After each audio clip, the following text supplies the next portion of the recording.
সকাল সকাল বৃষ্টি শুরু হয়ে গেছে, তাই ভাবলাম এই লঙ্কা যা হয়েছে গাছে বোটাগুলো পচে যাচ্ছে, তাই ভাবলাম তুলবো না, কিন্তু না তুলেও তো পারা যাচ্ছে না।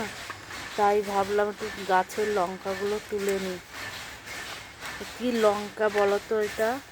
এই যে এত লঙ্কা হয়েছে গাছে, আর এই লঙ্কা একটা তরকারিতে দিলেই একবারে একটাতেই রান্না হয়ে যাবে, আর লাগবে না।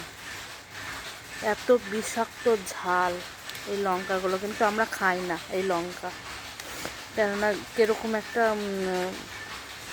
গন্ধ, সে খাওয়া যায় না, বিচ্ছিরি গন্ধ, সেই জন্য আমরা খাই না। তো লঙ্কাগুলো তুলে ফেলছি। এই যে এতগুলো লঙ্কা হয়েছে,